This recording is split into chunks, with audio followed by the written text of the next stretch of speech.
Matius pasal 5. Khotbah di bukit. Ucapan bahagia.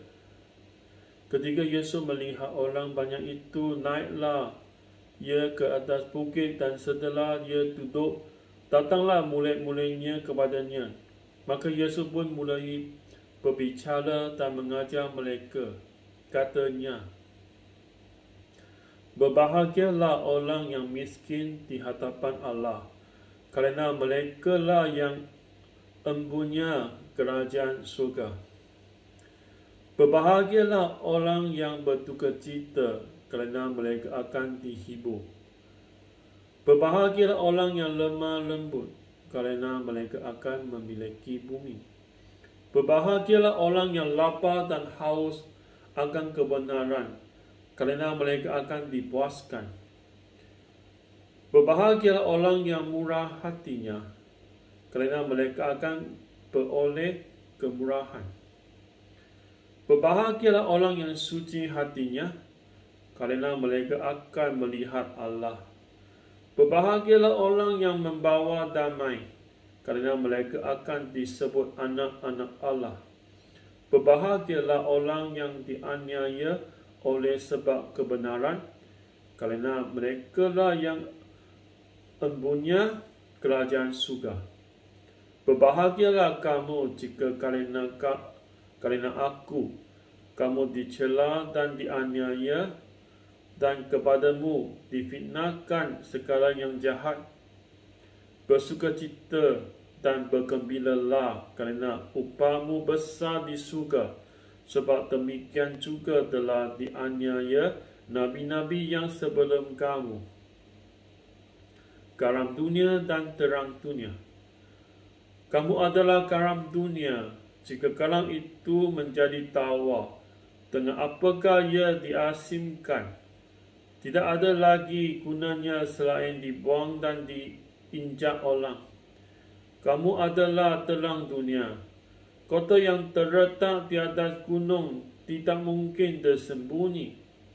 Lagi pula orang tidak menyalakan berita lalu meletakkannya di bawah kandang, melainkan di atas kaki dan sehingga menerangi semua orang di dalam rumah itu.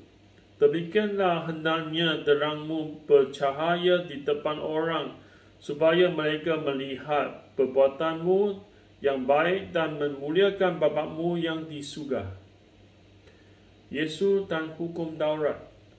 Janganlah kamu menyangka bahawa aku datang untuk meniadakan hukum Taurat atau kitab para nabi.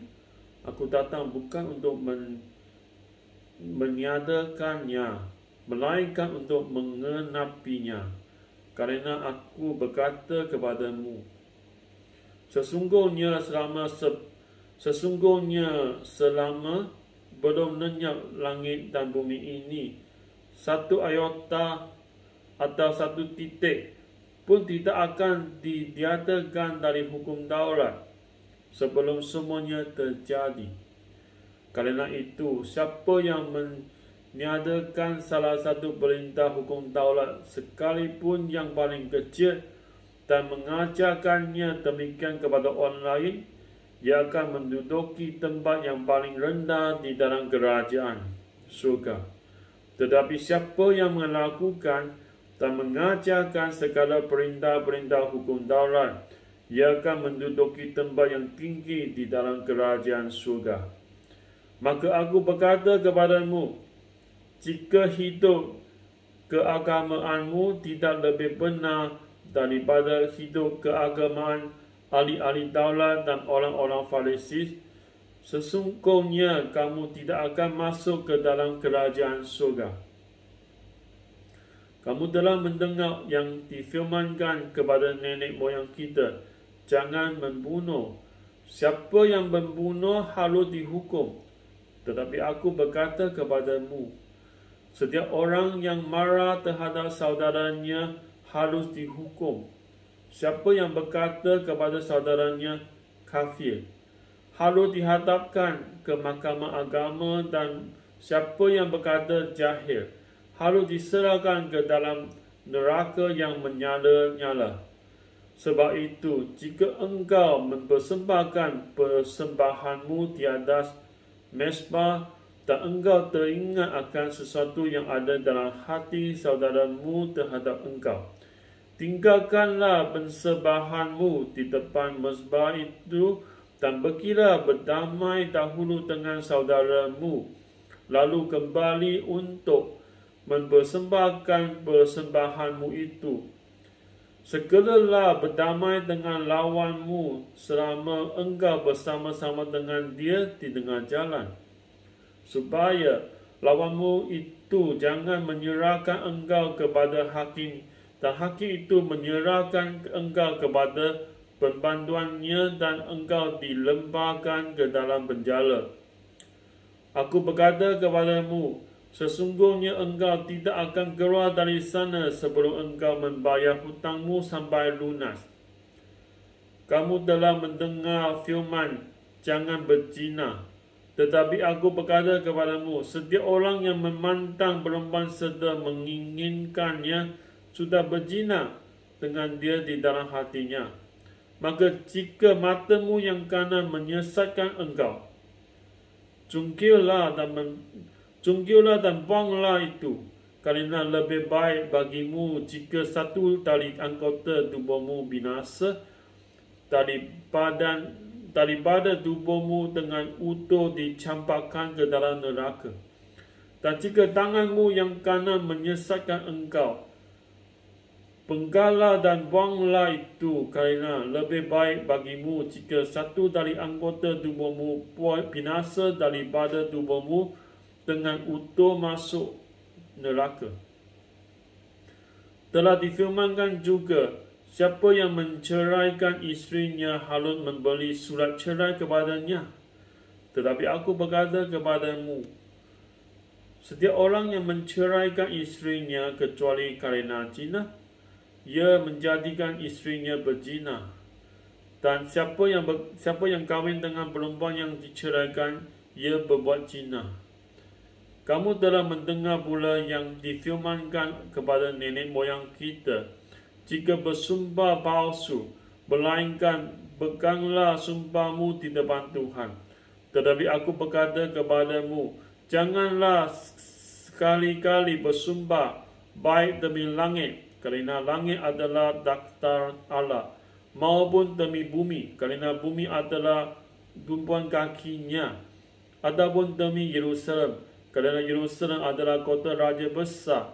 Janganlah juga engkau bersumpah demi kepalamu, kerana engkau tidak berkuasa memutihkan atau menghitamkan sehelai rambut pun. Jika ya, hendaklah engkau katakan ya. Jika tidak, hendaklah kamu katakan tidak. Apa yang lebih daripada itu berasal dari si jahat. Kamu telah mendengar firman, mata ganti mata dan gigi ganti gigi. Tetapi aku berkata kepadamu, janganlah kamu melawan orang yang berbuat jahat kepadamu, melainkan siapa pun yang menampar bibi kananmu, berilah juga kepadanya bibi kirimu. Dan kepada orang yang hendak mengadukan engkau kerana mengingini bajumu, serahkanlah juga jubahmu. Dan siapa pun yang memaksa engkau berjalan sejauh 1 mil, berjalanlah bersama dia sejauh 2 mil.